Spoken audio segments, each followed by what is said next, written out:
Shri Gurubhyo Namaha Harihi Om Shruti Smruti Karunalayam Namame Bhagavatpada Shankaram Lokashankaram Ramaya Ramabhadraya Ramachandraya Thase Raghunathaya Nathaya Sitaya Pataye Namaha pitarō Rameti Madhuram Madhuraksharam Aruhya Kavita Shakham Vande Valmiki Kokilam pitarō vasavaḥ sādhyā hyaśvinau marutō manuḥ vāyurvahniḥ prajāprāṇaḥ ṛtukartā prabhākaraḥ. So up to vāyurvahniḥ, up to that explanation of sarvadevatmakaḥ, means the creator, also known as hiraṇyagarbha. You see, in all theological religions, the god that they worship is Hiranyagarbha only, in different names. Vaishnavas call Hiranyagarbha as Vishnu, Shaivas call Hiranyagarbha as Shiva, the creator. They don't go beyond Hiranyagarbha. Once you go beyond Hiranyagarbha, you enter into Advaita. So that is where it is. So that Hiranyagarbha, the Upanishadic expression, also called the creator, popularly known as the god, is in the form of all these devatas, these multiple devatas. So, how many devatas? Every force in the nature is a devata. Therefore, the number is also countless. But they have counted as 33, roughly. Okay, so they made it a number like that. So, somebody made, the Pauranikas made 33 into 33 crore. They want everything in crores. Atishayokti pradhanam Puranam. That is a rule. Purana, by its very nature, indulges in hyperbole. That is how Purana is. And therefore 33 devatas. People say 33 crore. Yeah, you can make 1 into 1 crore. So these 33 devatas, if you count, all the forces of nature get included in it.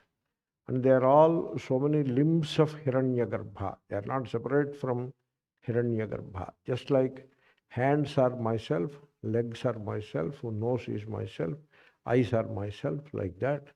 All these devatas, which are the forces of nature, so are none other than Hiranyagarbha. Therefore, now that Hiranyagarbha, also called Ādityaḥ, sarvadevatmakaḥ, that word is being explained. He is in the form of Vāyuḥ. Vāyuḥ is the gas, the wind. So wind indeed is a form of God. So you can understand the glory of wind. It is all wind only. Even the Big Bang theory, people of the modern astronomy, they talk of gases only. So what emerges out of the Big Bang is a huge gaseous cloud. And that cloud, it starts falling together due to gravitation into galaxies, stars, and then from the stars, take one of them, medium-sized star, which is the sun, emerge all the planets, and one of those planets is the earth, and we are living on that earth. So everything emerged out of gas. Everything is originating from gas only. And that gas we inhale and exhale. Now gas, is it inert or is it alive? You can never define it like that. The gas in the COVID time, everybody understood that the gas in the COVID, in the oxygen cylinder is indeed life, it is life. Therefore, as you inhale it, it is life. And outside, it seems inert. So the separation between inert and the lifeless and the living is not very clear. It is a very blurred separation. The living from one perspective becomes lifeless, like the body. The lifeless, like oxygen in a cylinder, from a different perspective becomes life.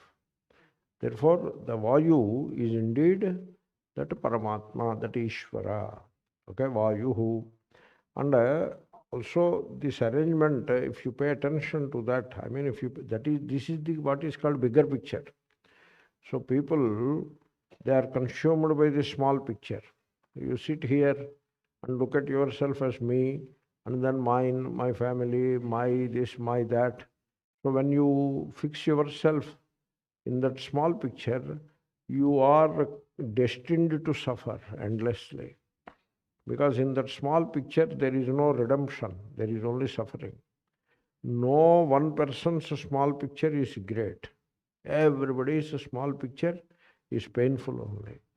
The only way to get out of this suffering, the only solution is you transport yourself from the small picture to the bigger picture.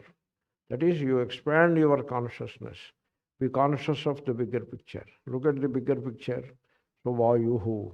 So the wind, the plant kingdom, and the living beings, they are mutually complementary. There is an experiment which I mentioned quite a few times.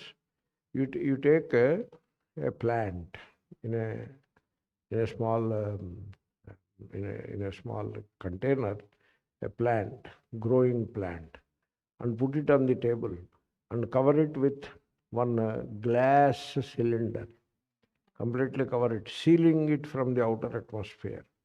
You take a frog, I mean only theoretical experiment, we really don't need to do it, and put it on the table and cover it with a similar dome, glass dome, a small one, cylindrical, closed on the top. And within 15 minutes, the plant will start withering away, it will start dying, because all around it, oxygen is filled, all carbon dioxide is consumed, and therefore no more oxygen is available, and so the plant starts withering away and it will die. And the frog, all around it, carbon dioxide is filled and all oxygen is consumed, and now no more oxygen is available, therefore it will start dying. You can see it is dying before your very eyes. Then you put a plant and a frog and then put a dome about them. They will nicely live as long as you keep them there. The plant will be growing, the frog will be living happily. Because what the wind, the gas exhaled by the plant is life-sustaining gas for the frog, and the gas exhaled by the frog sustains the life in the plant. This experiment is a stunning experiment. And if you understand that clearly, so we are able to live happily only because of the plant kingdom. The flora and fauna, they say. Flora and fauna coexist. Without flora, there is no fauna. And without fauna, there is no flora. And it is all Vayuhu, which is indeed a manifest form of Hiranyagarbha. Then Agnihi.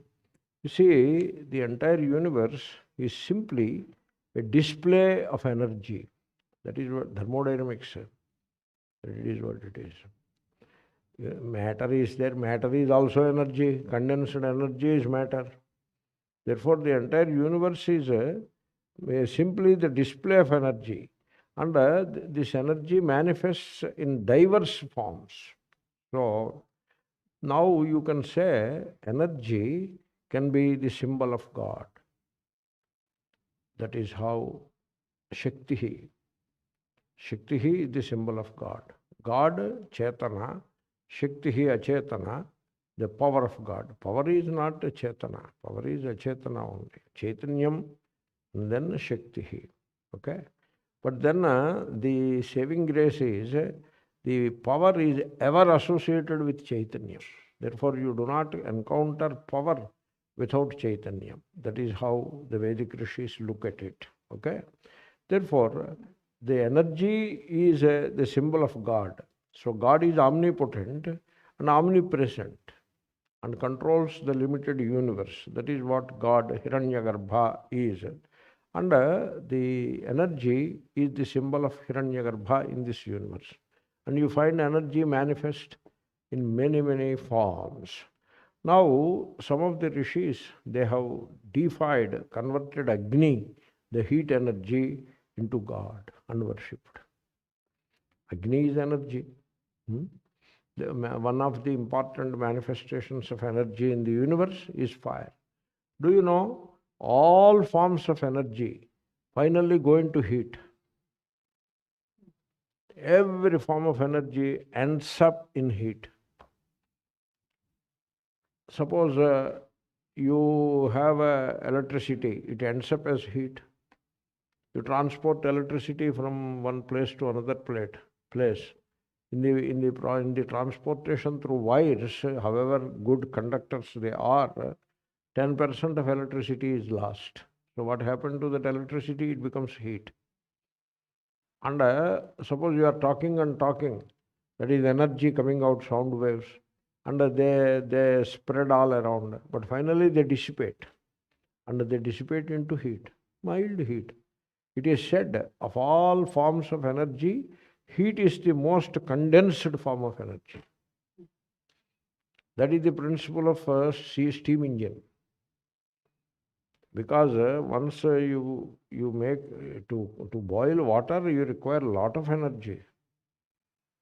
And the steam that comes out from the boiled water, that steam, it is a condensed energy, it is.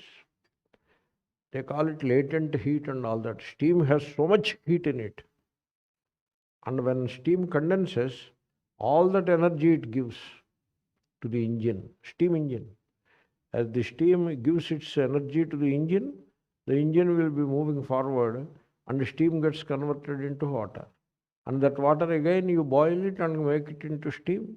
Like that a steam engine works. Steam has a tremendous energy.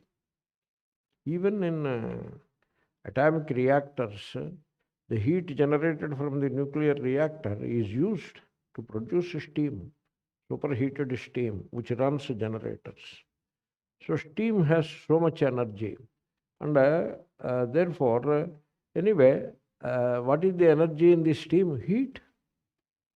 All forms of energy, including magnetic, electric, sound, kinetic energy of any body, it all is converted into steam. Finally, it all gets converted into steam, and steam remains as a steam. And not a steam, heat. Heat remains as heat. And heat is the most condensed form of energy. And heat is Agni. So it is interesting that the rishis looked at Agni as the most important symbol of God, who is omnipotent. And therefore they converted Agni into a Devata. Everything is Devata. All natural forces are Devata. And therefore Agni is the Devata in which they worshipped Hiranyagarbha. That's why Rigveda begins with Agni Mide. There Agni, Ide means I praise the glory of. That it means Ide. Ide, Aham Ide. I am praising the glory of Agni. Agni means two meanings.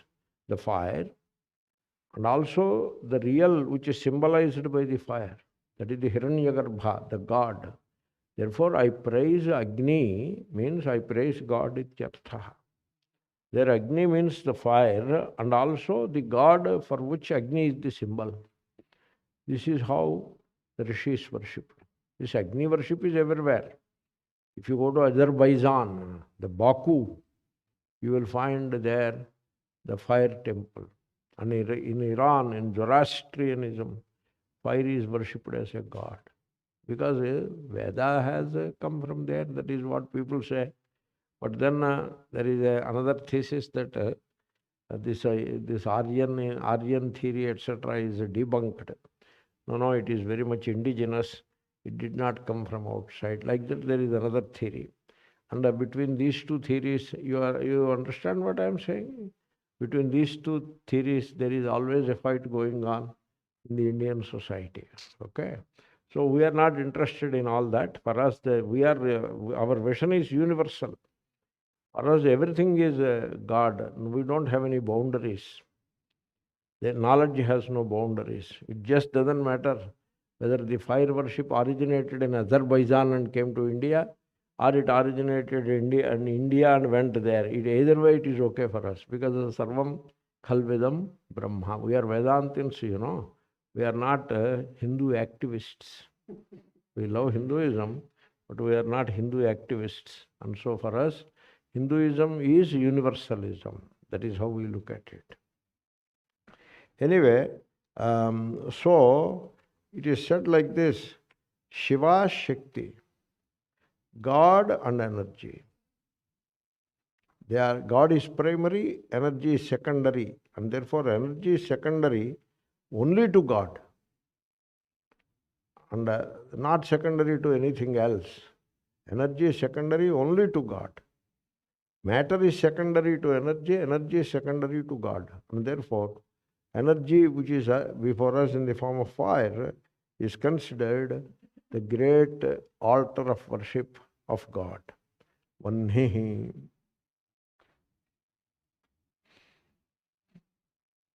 And then vāyurvahniḥ. Then that finishes the explanation of that expression. Sarvadevatmako hyeshaha. Then comes prajāha. The word prajāha. You see, the word prajāha one has to carefully understand. So, prajāyante iti prajāha. That which is born is called prajā, ekavachanam. Bahuvachanam prajaha. Here you have prajaha only. Therefore, whatever takes birth is praja. In English, it is progeny came from praja. And so, jani pradurbhave, that is the dhatu. Pra is the upasarga. Prajayante iti prajaha. So, now what are the prajaha? All the flora, means plants and trees, they prajayante. And then all the crops, etc. Even the grass, prajayate, whatever is born out of a seed is praja. And then all the fish, all the water life forms, underneath the water life forms. And then all birds and animals and all humans, these are the prajaha. Now, in this prajaha, there is God in all the prajaha. In all life forms, there is God. That is the vision one has to cultivate. You see, the prajaha, all these life forms are different. They are different, each is itself, and God is separate from all of these. This is the dualism. That is the Dvaita.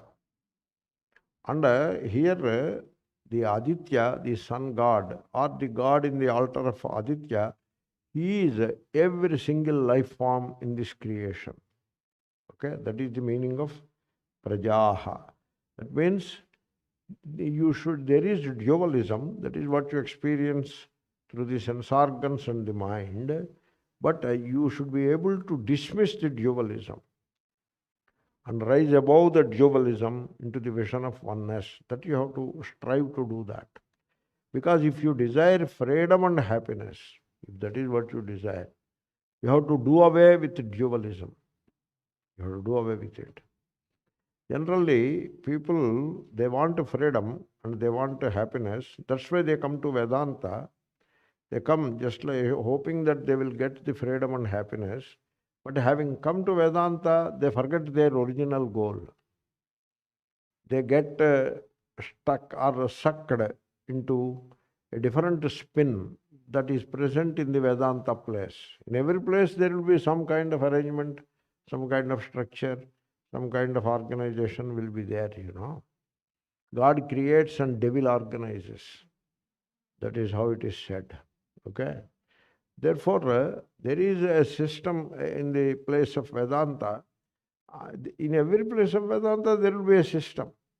For example, one person comes to a guru, say, one Mahatma, and the Mahatma starts teaching him some Viveka Chudamani or some text.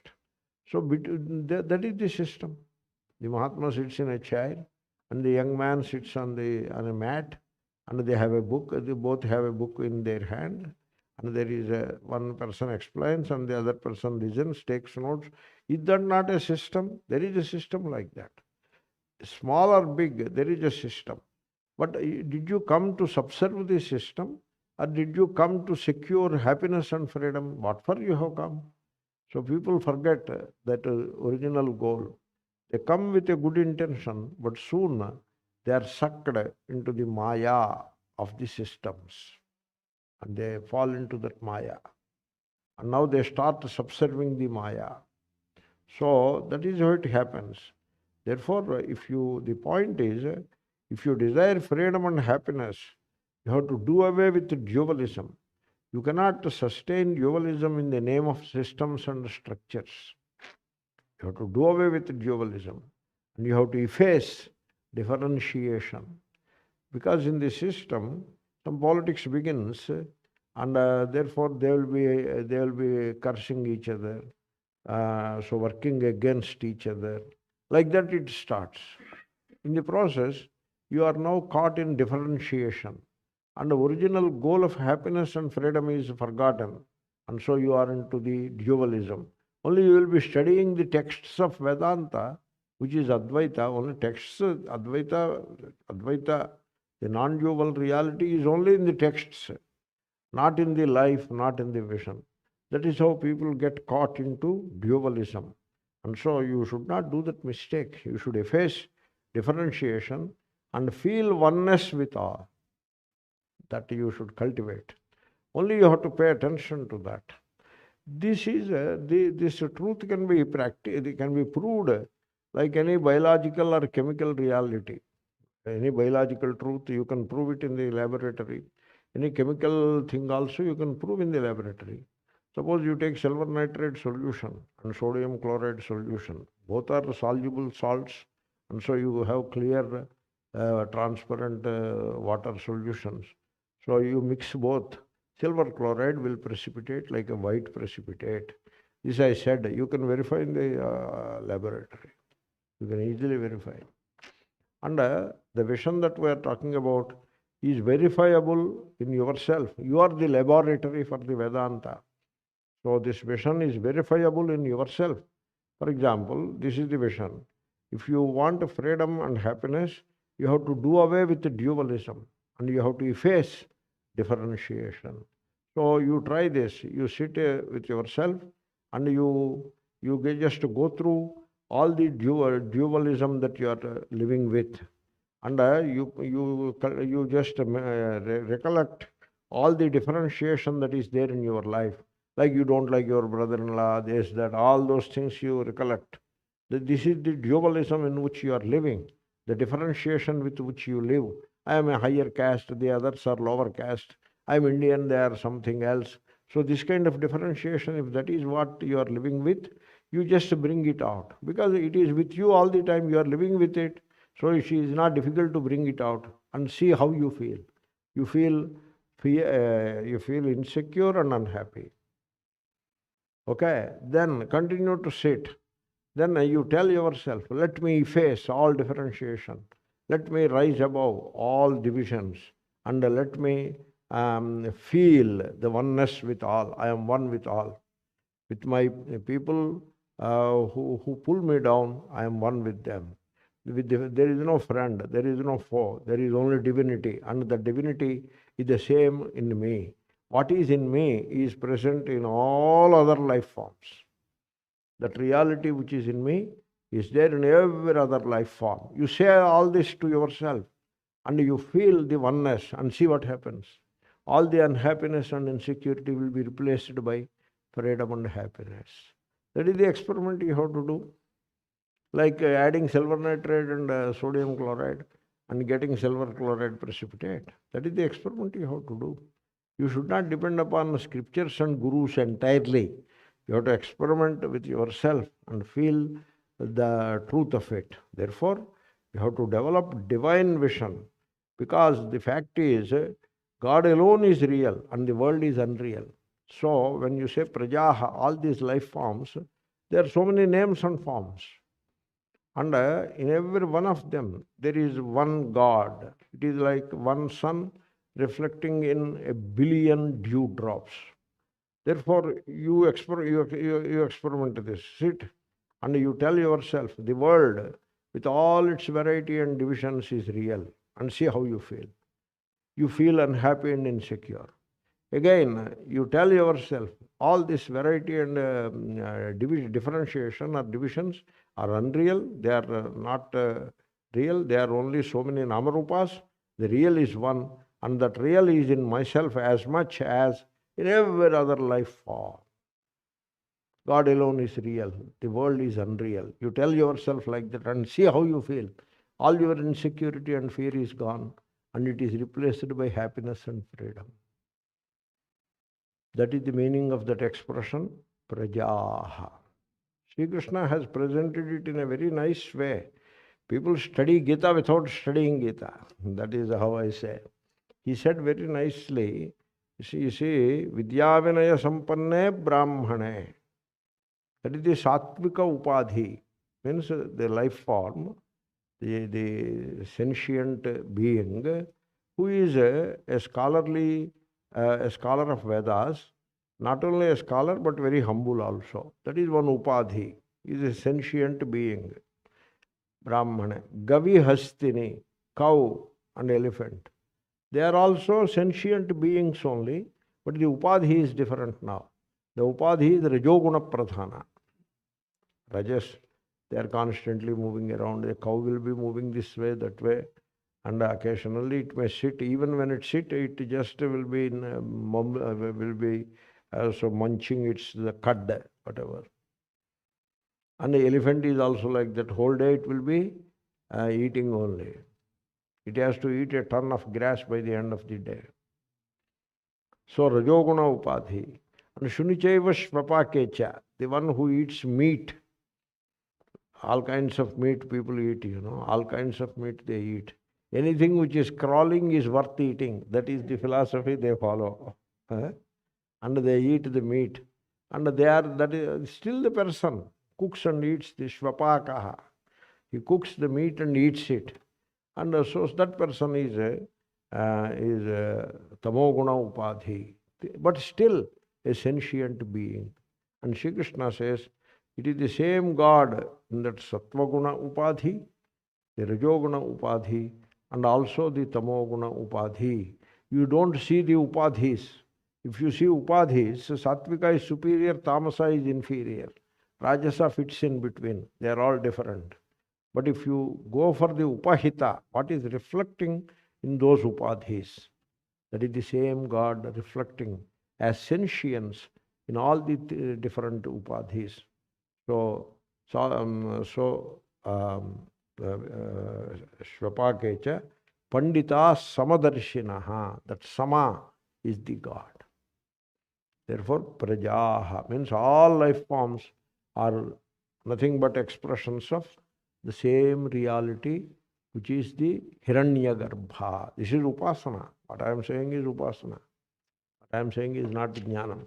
Because in this I have not yet said you resolve yourself in the whole, then it becomes Jnana. Prajaha. Then comes the word Prāṇaḥ. Prāṇaḥ, please note, is a synonym of Hiranyagarbha. So the cosmic person is called Prāṇaḥ. What are you? I am a living being. Are you like that stone pillar, or are you a living being? There is a big distinction. Generally we ask a train engine. So ABB, big electric train engine is coming. It is 6,000 horsepower, weighing some 40-50 tons, it is coming. And on the same rail, one caterpillar is crawling. Which is superior? Caterpillar is superior. Why? Because it is sentient. There is sentience in it. Whereas the train engine is insentient, it is. Therefore, that sentience, that is Hiranyagarbha. What you see in a caterpillar, what you see in every life form, that sentience, that is the Hiranyagarbha, Prāṇaḥ. Means the same God reflecting in, same sun reflecting in a billion dewdrops. That is the Prāṇaḥ. So the sentience. Where is sentience? It is the sentience in myself. It is the same sentience in all life forms, in plants and trees, in all life forms. It is the same sentience. And I recognize that. I am conscious of that. That is called Upasana. I am that sentience is Jnana. Okay. That's why it is said, till you realize your oneness with that, be a witness to that. Be conscious of that. Till you realize your oneness with it. Upasana leading to jnanam. Pranaha. And then prabhākaraḥ. So, prāṇah, prabhākaraḥ. Is it prabhākaraḥ? Divākaraḥ. ṛtukartā divākaraḥ. Yamas somo hyapam patihi. I am coming. I am a bit confused person myself. So I am looking for this verse.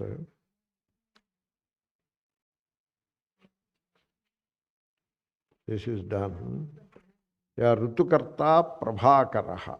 That we have to see. ṛtukartā prabhākaraḥ. You see, the one who fills the entire planetary system with light is the prabhākaraḥ. You see, if you take a telescope and you are able to see all planets, why you are able to see all planets? The planets are opaque objects. They are not luminous. They don't shine. It is the sunlight which fills the entire planetary system. And you can see the planets, even the Neptune, Pluto, the farthest from the sun. You can still see them because the sunlight is somehow penetrating all that space. That space is mind-boggling. How much deep it is, how wide it is, how vast it is, that vastness. That's why the rishis, they easily rise above Namarupa. They are not caught by the Namarupa like the worldly people. Worldly people are caught always in the name and form. The rishis, they readily rise above the Namarupa. For them, Namarupa has no meaning at all. It is like, I am a merchant in gold. I am not interested in ornaments. You know that? The gold merchant, he won't wear ornaments. He sells ornaments. He deals with gold only.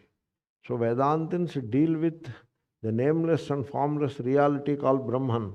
They don't deal with names and forms. Okay? I am like a wheat merchant. I don't deal with chapatis and donuts and all that. I deal with only wheat. You know that? That is called Vedanta. So the rishis readily rise above the names and forms. And when you rise above the names and forms, you are facing only one thing, and that is the vastness. There is no other name for it. The vastness. And the name, that vastness in Sanskrit, it is called Brahma.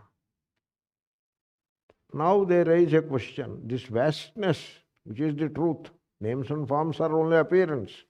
You see, to see a name and form, you need eyesight, hearing, and mind. A conditioned mind. That much you need. It is like to see 7 rays in the sunlight, which is a clear sunlight. You want to see the 7 rays, it is coming. You need a prism. Without prism, you cannot see the 7 colors. Similarly, to see a name with a form, you need the ear to hear the name pronounced. First time somebody has to pronounce it, then only you get it. And to see the form, eyesight, and the mind which is conditioned to see the names and forms as different. That prism, when it is in place, you see names and forms. If you can put aside that prism, many times I discussed this, so you do not see the names and forms anymore. You see the same being which is in you. So start with yourself. The experiment to start with yourself. You dismiss all names and forms about yourself and see what is left. So Sat, the pure being, is left. And so you look at yourself as Satchidanandaha. That is what I am. When you look yourself as Sat and Chit, then what you see all around is again, everything is Sat and Chit. The vastness, that is what the rishis have experienced. And they called it Brahman. That is the truth. And therefore, ṛtukartā prabhākaraḥ I am explaining. ṛtukartā will come. Prabhākaraḥ. The light that you see in this entire planetary system, the vast planetary system, has only one source, and that is the Āditya, which happens to be the altar of Hṛdayam. Okay? Then ṛtukartā. Ṛtukartā is more immediate related to human being, because there are seasons with which we live, and these seasons are happening as the sun, as the earth is going around the sun. See, when the earth has emerged out of the sun, like a ball of magma kind of thing it is, the earth has come out of the sun. As it has come out of the sun, it started rolling in a particular direction. That is how it rolls. Okay? That is how it rolls. And as it is rolling, due to centrifugal and centripetal forces, equality and all that, it is rolling around itself and also rolling around the sun.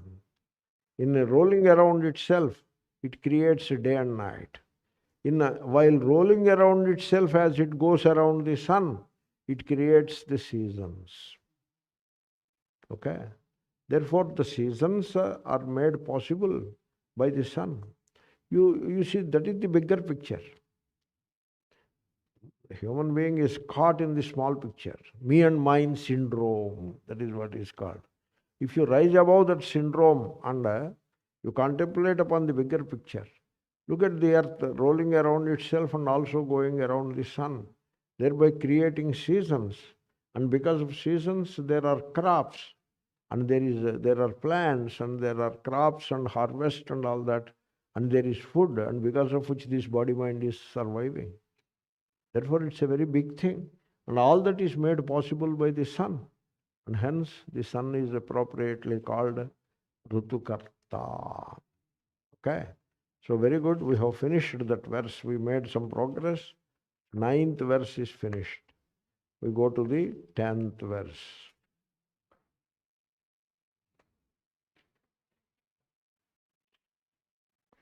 Aditya savitā sūryaḥ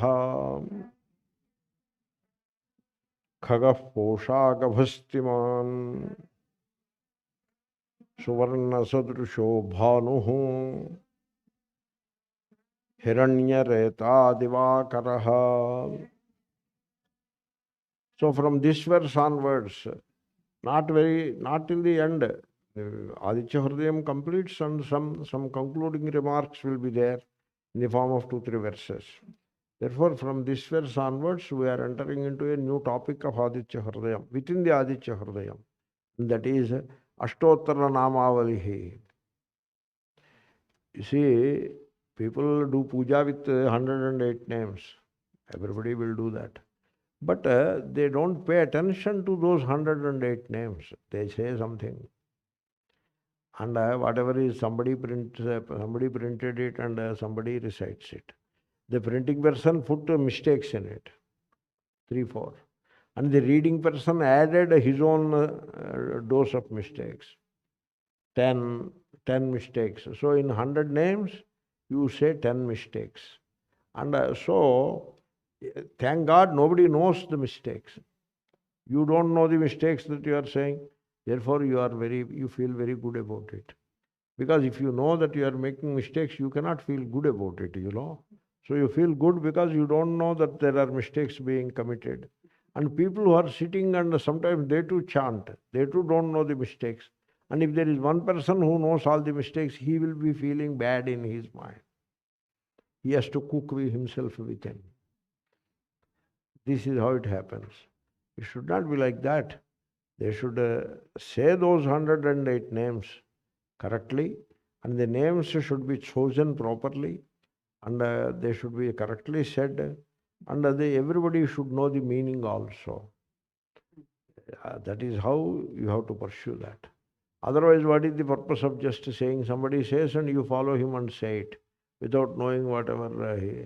Suppose he says Gagabugaya Namaha, you end up saying Gagabugaya Namaha. It never occurred to you, what is this Gagabugaya Namaha? Because you never question it, because he said it, he looks at it and says it, and you follow it. He doesn't ask what is Gagabuga, and you also don't ask what is Gagabuga. That kind of 108 names, puja and all that, it doesn't serve a good purpose. Still, puja is puja, some value is there, we don't deny that, but the real purpose it is not serving. And some of the names are outright wrong also. So there is an effort to fill the number 108. And you don't, what names you get? Suppose I ask you, you praise me in 108 ways. Praise Swami TV in 100. This is what Shishyas do. Praise a Mahatma. You choose a Mahatma of your choice and praise the Mahatma in 108 ways. First 10 ways it will come nicely and fluently. Another 10 will be coming in faltering back and forth way. And then it blocks. You don't know how to praise the person in 21st way. And then you think also, already only 20 are finished, another 80 ways I have to bring. From where shall I bring? Like that. These namas are like that. So you have a god or goddess, and now you have to make 108. That's why you can see that these are made up. These are made up. It's not written like Valmiki writes his poetry or Shakespeare writes his poetry. They are not written like that spontaneously. It is not a spontaneous outpouring of the feeling, which is the case with the great poets like Kalidasa, Valmiki, etc., or great rishis of the Vedic lore. It is not any such thing. It is made up and made up and made up.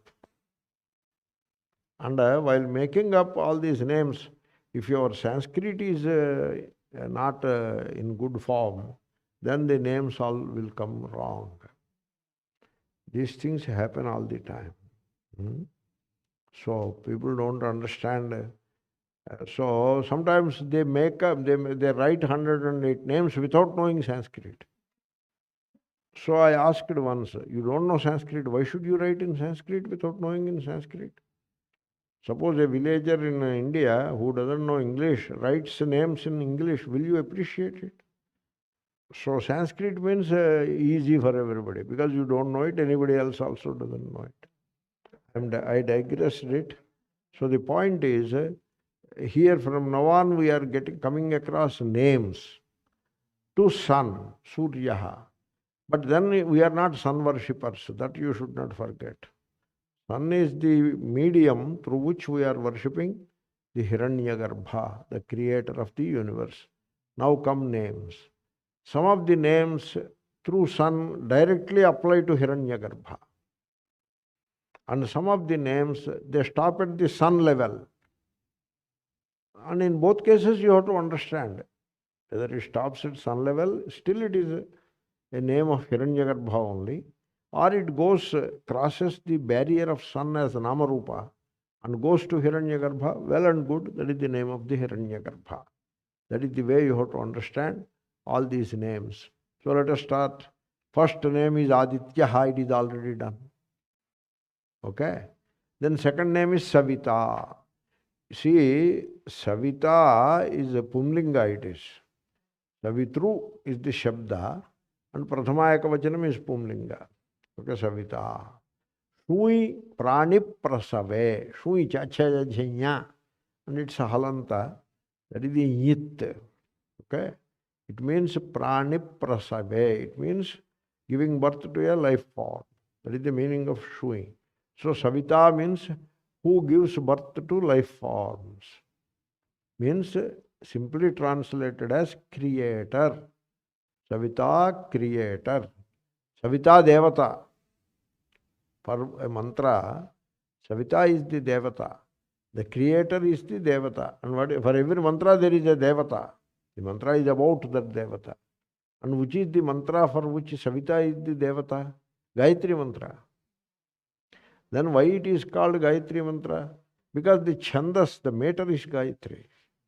But suppose you call it by the name of the devata, because it is about devata, you give the name of the devata to mantra, like Agni mantra. Agni is the devata of the Agni mantra. Vayu is the devata of the Vayu mantra. So savitā is the devata of this mantra. And so call it by the name of the devata. You can call it. It is called Savitri. Savitri mantra. Savitru becomes Savitri in Tadhita Prayoga. So the mantra is Savitri. Chandas is Gayatri. Savitā, the creator, is the devata. Do you understand that? That is the savitā. Okay? So, this aspect also we have seen. Ādityaḥ we have seen savitā. You see how the Hṛdayam is the creator. Why not father and mother are creator? Tvameva mātā ca pitā tvameva. So, you see your father and mother before you. They are the ones who created this person. So he should say, my father and my mother are the creators, he should say. He doesn't say that. He says, you are the creator, the universal God, the universal person, pūṣā. That is Aditya, that is Hṛdayam is the creator. How come Hṛdayam is the creator? Father and mother are the creator. And then in the case of Hṛdayam, he is the father and he is the mother also. It seems that these Pauranikas did not like this arrangement. That's why they got Hṛdayam married to a lady. It is said like that. Why all the gods, the primary gods, Brahma, Vishnu, Shiva, why they are married? Because they are supposed to be connected with creation. Right? So Brahma creates, Vishnu sustains, Shiva, Rudra annihilates. They are connected with the creation. Right? And you look around how creation is happening. Creation is happening from man and woman together. That is how creation is happening. Therefore, you extrapolate this experience to that God. And therefore, there are three gods in creation. This is the Trinity problem. And therefore, all these three gods have to be married now. Because that is how you see all around. Therefore, Brahma is married, Vishnu is married, and Shiva is also married. This is the Puranic thinking. Okay? Therefore, you rise above that. Hṛdayam need not be married to become the creator of this entire universe. He need not be married. This marriage thing, you forget about it, okay? Okay? So, Hṛdayam is the creator. Then, but we have this thinking, this vasana, that a man and woman should be there for any creation to happen.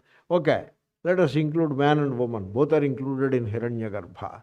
That is the idea of saying, tvameva mātā ca pitā tvameva. And also in saying so, as I already mentioned, Hṛdayam has no form.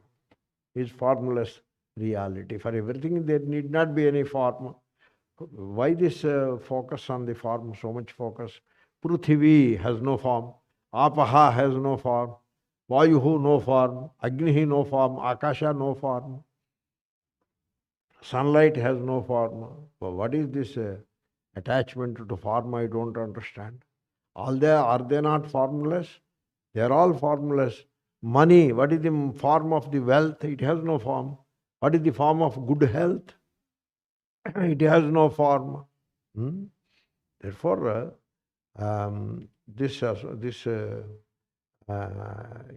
this kind of obsession with the form, it is the direct outcome of the Puranic religion or Puranic thinking. So you can rise above that. We are in a text in which form has not much importance. Therefore, savitā, the creator, he is the one who created. Now I started explaining how savitā, the Hṛdayam becomes the creator. The father and mother are creators. Father and mother are not creators, really speaking. The food consumed by the father and mother becomes the origin from which the child, any life form, has originated. The food, anna, annādvai prajāyante, yah kascha pruthivi gushritaha. On this earth, they are talking about earth only. The Vedic rishis, they are not so much about life elsewhere and all that. They are focused on earth. Whatever life forms are residing on the earth, either on the surface or below the surface, on the earth, all of them are originating from food. Food is the father and mother. So the food that is consumed by the biological father and mother becomes the child. So child has its origin in the food, not father and mother. And the food has its origin in photosynthesis. Even the non-vegetarian food also originates from photosynthesis only. And photosynthesis has its origin in the sun. Sun is Hṛdayam. Now you know Why Hṛdayam is the creator of all the life forms, savitā. Therefore, you see, you look at a life form, any life form, there is Kriya Shakti and Vijnana Shakti in that life form. Both these Shaktis are not different from Hṛdayam. Hṛdayam is the cosmic Kriya Shakti and cosmic Vijnana Shakti. Cosmic Kriya Shakti is called Sutram. Cosmic Vijnana Shakti is called Mahat. So that is Hṛdayam. And therefore, that Hṛdayam is in the form of all these life forms. So, Nive Tallivi Dandrivi. That is, you are the father and you are the mother. And also I mentioned here, in the other religions and other cultures also, God is recognized, God is presented as God the Father. So don't say God the Father, where is the mother, motherless father. Don't start that kind of a thing. You should not do that. Because here also we are saying that.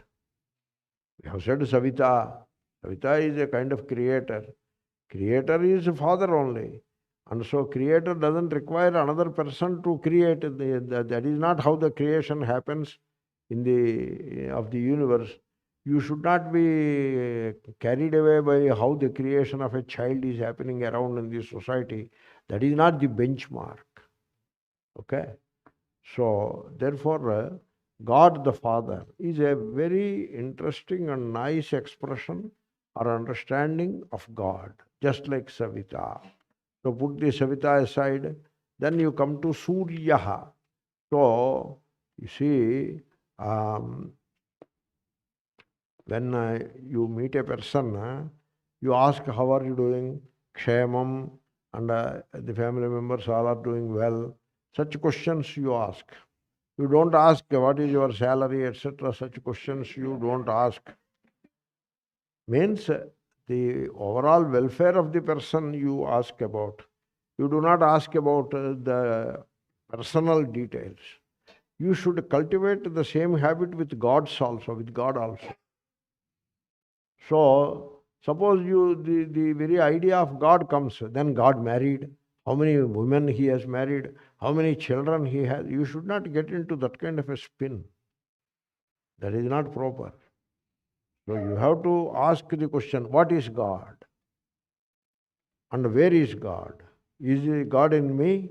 If so, how to realize that God? That should be your approach. So you should learn tattvam. You should not bother about nama rupa. That is what you do when you meet a friend. When you meet a friend, you try to understand his tattvam. How is he doing? Welfare, this family life, everything happy. That is what you want to know. Not some silly details of the personal life, etc. Similarly, when you talk of God, immediately, God, the moment you say God is Shiva, husband of Parvati, father of Swami, father of Ganesha also, and then he is served by Nandishvara. Like that you start all family details. It should not be like that.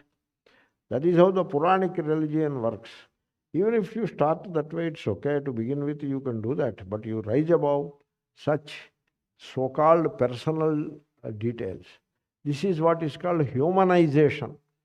You should not convert God into a human being. Mahatmas mentioned this.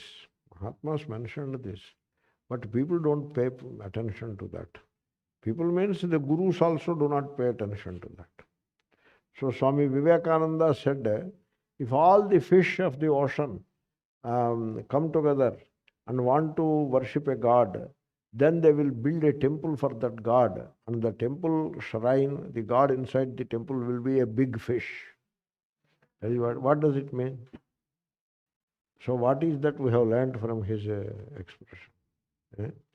And then Swami Ramatirtha said, if all buffaloes, water buffaloes, come together and form prapancha, the convention of religious convention of the world religious convention.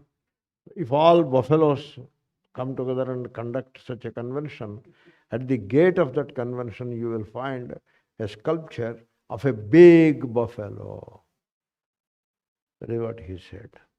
So all these things which are said by great Mahatmas are questioning the very element of humanization of God in the Puranic literature. They are questioning it. And therefore, then what about true religion? True religion is a change of heart, that inner transformation. That is the true religion.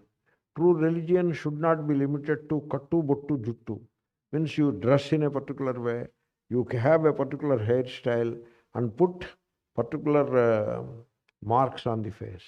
That means how you present yourself to the public, because the dress, hairstyle and the marks on the face, that is what you present yourself before the public. That is these three, and there is no fourth. And if these three determine the religiosity of the person, what kind of a religion it is? You are trying to impress others with your religious feelings, and one should not be like that. Therefore, the Āditya Hṛdayam should be pursued with vijnana drishti. So, therefore, you have to understand the reality. You see, why the sun is called sūryaḥ? When you look at the sun, it appears, apparently he is moving from this end to that end. He is traveling from east to west. That is the basis of saying sūryaḥ. So, that word comes from the verb which means gati. So, one who moves in the horizon from east to west, that is the sūryaḥ. Means whatever you see, you have given expression to it. Nothing wrong. You can do that. But it is only an appearance. He is sūryaḥ only based on our visual perception. That is not the final truth. Final truth is bhumi, the earth is moving around the sun. That is the final truth. Just because you call sun the mover across horizon, that is the name you give to the sun, that doesn't mean sun is actually moving. That only gives expression to the visual experience. That is the name sūryaḥ. Okay? Aditya, savitā, sūryaḥ. Then in these 108 names, when we come to that, some of the names get repeated. The same idea is presented in two different words. Because you have to build a number, Though here you don't see that. Here the effort is not to build a number. But still, a few words are put together that represent the glory of the sun god. And therefore here also, you are likely to come across words, multiple words having the same idea. The idea is the sun rising in the east and setting in the west. That is the idea. That is what the visual experience. That is expressed beautifully by two words, sūryaḥ, khagaḥ. Khe gacchati. You see, when you move, where do you move? On the earth you move. The fish move in the water. Okay? And the sun moves in the space. There is a distinction. Therefore, gacchati, he is moving from this horizon to that horizon. That is sūryaḥ, but his movement is entirely in the outer space, the interstellar space. That's why he is khagaḥ, the deep space. Khe gacchati. That way you have to understand khagaḥ. Okay? You see how things are progressing? So Aditya, savitā, sūryaḥ, khagaḥ, pūṣā. You see, pūṣā is the name of a devata, but the devata is the sun only. Sun. But sun is a limb of hiraṇyarētā. That connection is always there. Why he is pūṣā? Puṣnāti iti pūṣā. He nourishes all life forms. That nourishment, you have to cultivate the observation of that nourishment, how it is happening. You see, suppose you are walking All around it is dusty, arid landscape. And in the night time, suppose there was good rain. Next day morning when you walk, you can see sprouts coming everywhere, all around. And within 3 days, it is filled with grass and plants and all that. And if you leave it like that, within a month, you will find so much of greenery, plants, flowers, fruits, this, that you will find. Who is nourishing all this? That is the nourishment. And the forests, etc., are nourished by whom? The sun. All the animals are nourished by whom? The sun. And human beings are nourished by the sun. Pūṣā, puṣnātīti, pūṣā. Therefore, you have to understand, when you look at food, you have to think of pūṣā. Even Bhagavan Buddha also talked of this. So though he doesn't talk of the Vedic gods and goddesses, but what he says is rooted in that spirit. Because Buddha was a Vedic person only, like Jesus was a Jew. Buddha was a Vedic, he was born and brought up in Vedic culture. So Buddha, after he got his realization, he realized the self, and he understood the truth of the creation, etc. So that is how he is called Buddha, People called him Buddha. He did not call himself Buddha. But he understood that he has found the truth for which he was searching. By then he was very weak and very hungry also. Therefore he was on the top of a mountain peak in some height. So he came to the plain by walking. He was not able to walk also properly because he was very weak and hungry. Then he found 4 children, 2 girls and 2 boys. They were taking care of the buffaloes. In the Buddhist literature, it is buffalo. In the Sri Krishna context, it is cow. And it is in the Jesus context, it is a sheep. And for Shiva, it is Pashu, Pashupatihi. In general, all animals. Pashupatihi is the Shiva. Pashupatinath, etc. You must have heard. So, the sheep, the buffalo, or the cow is the Jiva. The Jiva. They represent the Jiva. Okay? That's why we are all sheep in the context of Jesus. We are all buffaloes in the context of Buddha. Buddha's all examples come from buffalo.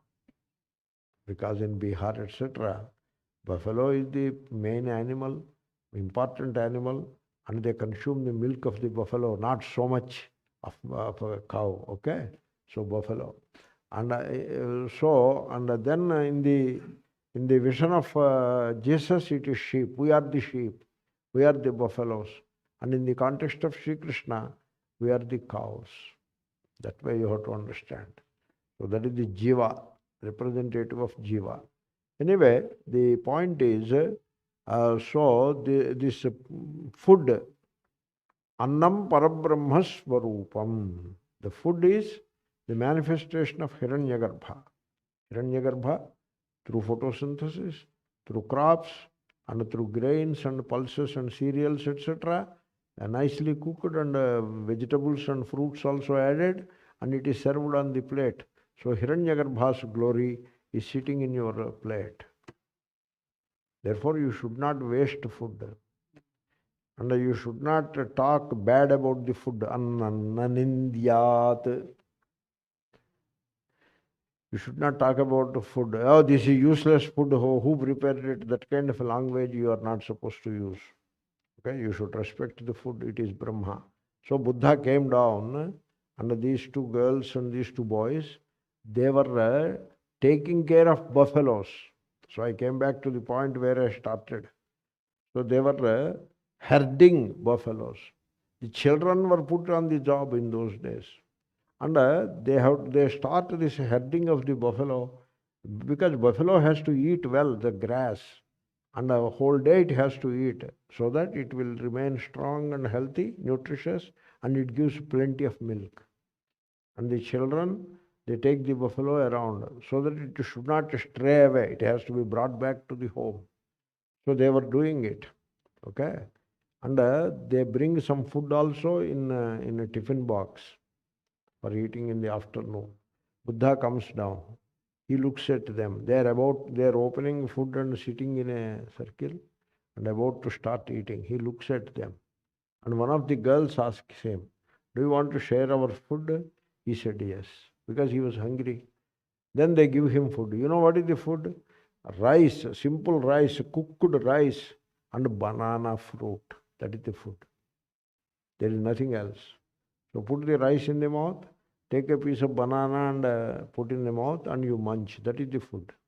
They gave him some rice, a little rice and one banana they gave him. Then he gave the first sermon. These are the first sermon of the Buddha. And he says, while opening the banana, peeling off the banana, this banana has the essence of Prithvi in it. And also it has got the essence of apaha, vāyuh, agnihi, and it is put in place by the moon and the sun. That is the banana, and I am consuming it. Like that, you have to visualize the four bhutas. He talked of four bhutas. Akasha, you put it aside, okay? Everything is contained in Akasha. So put the Akasha aside, the four bhutas and sun and moon. That is how the food is before me. Because of these forces of nature in the form of four bhutas and sun and moon, food has come to me and I am eating that food. That is how you have to eat food. That is the first sermon. Then he said, if you eat food with that contemplation, then eating food becomes a meditation. So you can convert eating food into meditation. Just like you can convert walking into a meditation. Okay? Therefore, how to meditate? Annam parabrahma swarupam. That Paramatma is present before me in the plate in the form of rice. And therefore, I am eating God. I am drinking water. I am drinking God. I am breathing air. I am breathing God. I am moving around on the God, earth. And I am moving around in the space which is God. That is the vision. This is what Jesus Christ said. I have my being and movement in God. That is the upasana. That way you have to do. About food also, there must be upasana. Then pūṣā.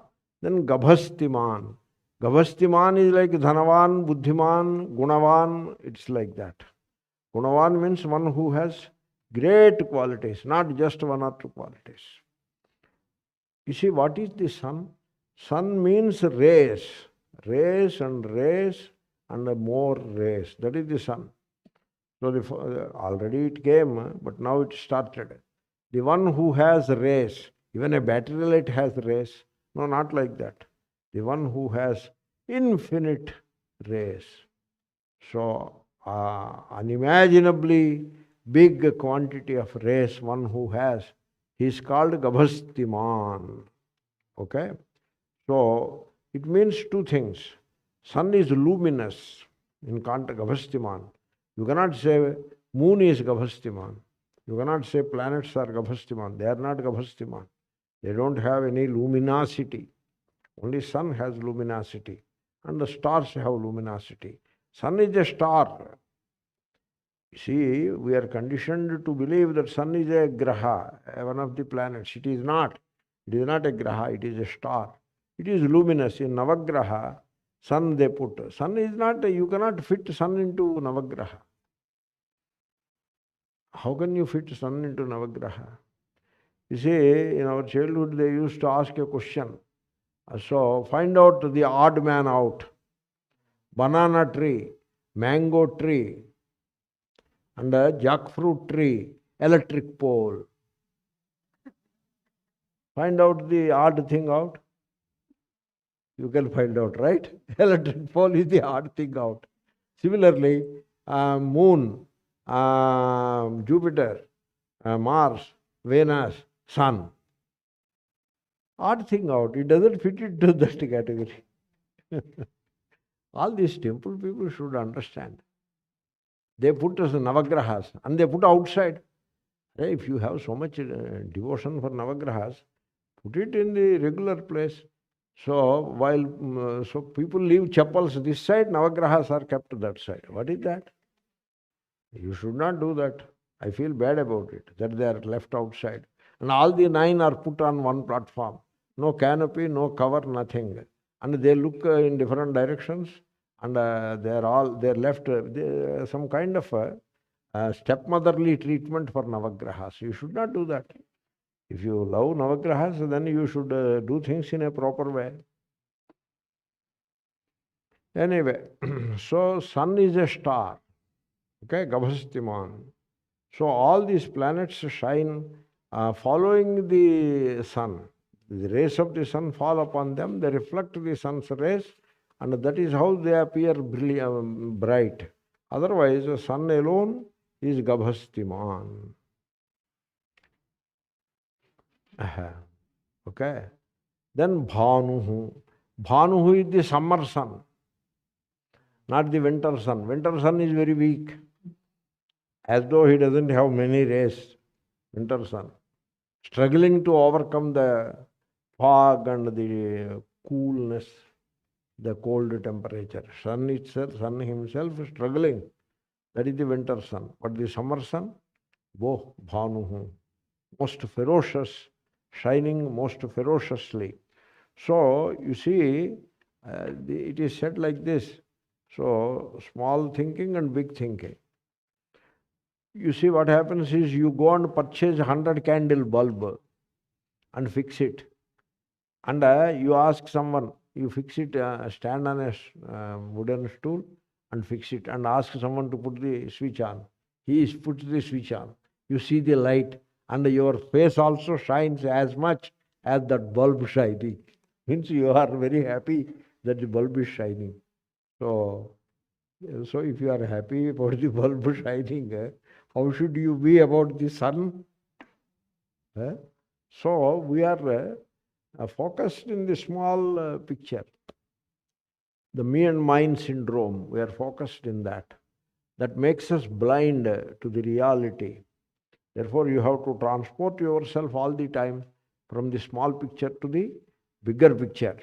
Therefore, near the equator, the sun shines very harsh, very brilliant.